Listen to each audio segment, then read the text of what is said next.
Baik, perkenalkan nama saya Laurentius Arsenis Fau dari IKUR E dengan NIM 62235100009. Jadi di sini saya akan menjelaskan tentang tahapan glikolisis. Jadi tahapan di glikolisis ini diawali dengan fosforilasi glukosa yang membentuk glukosa 6-fosfat.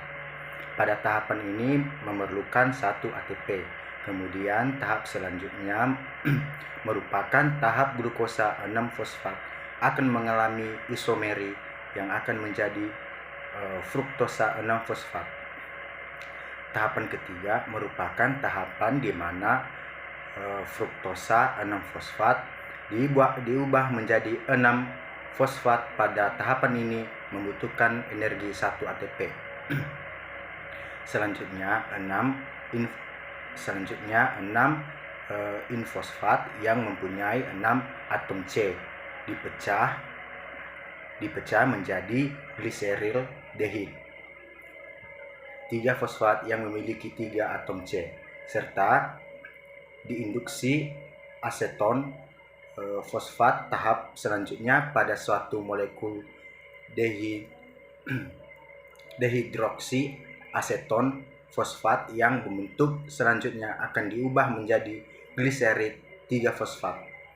Tahapan ke-6 gliseroldehida 3-fosfat selanjutnya diubah menjadi 1,3-before-gliserol yang kemudian pada tahap ke-7 1 dan 3 bifosgliserol diubah menjadi fosfogliserol. Dalam proses ini menghasilkan energi dalam bentuk 2 ATP dan menghasilkan energi dalam 2 ATP dan tahapan selanjutnya 3 fosfor itu diubah menjadi 2 fosgliserol, dan tahapan ke-9 2 fosfogliserol akan diubah menjadi fosforal pirufat, dan tahapan ke-10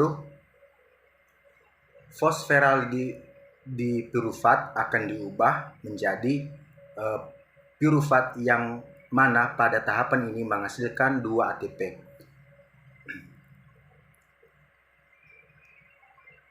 Setelah tahapan glikolisis, masuklah kepada tahapan siklus Krebs.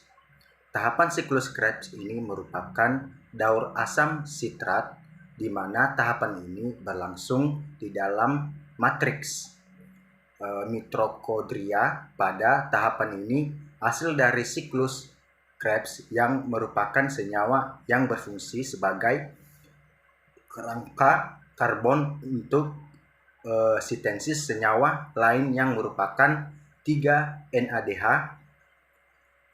1 FDH2 dan 1 ATP untuk setiap asam pirufat karena input substrat sebelumnya 2 asetil CoA. Untuk setiap molekul senyawa glukosa, maka hasil yang diperoleh dari siklus ini adalah 2 ATP, 6 NADH, dan 2 FADH2. Setelah siklus Krebs, maka masuk pada transport elektron atau fosforilasi oksidatif yang merupakan tahap pengubahan NADH dan FADH2 menjadi energi yang berbentuk ATP untuk setiap satu molekul NADH, menghasilkan 3 ATP. Dalam setiap molekul FADH2 menghasilkan 2 ATP. Dalam tahapan ini, sebelumnya kita telah mendapatkan 10 NADH karena suatu molekul menghasilkan 3 ATP. Sehingga jumlah ATP yang dihasilkan pada 10 NADH ini sama dengan 30 ATP. Sedangkan jumlah FADH yang didapatkan dari proses siklus Krebs adalah 2 molekul FHDH2 menghasilkan 2 ATP, menghasilkan 2 ATP.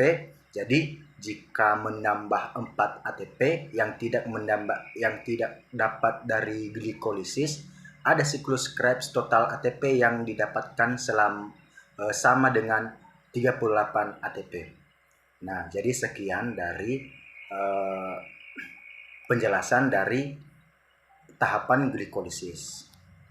Terima kasih.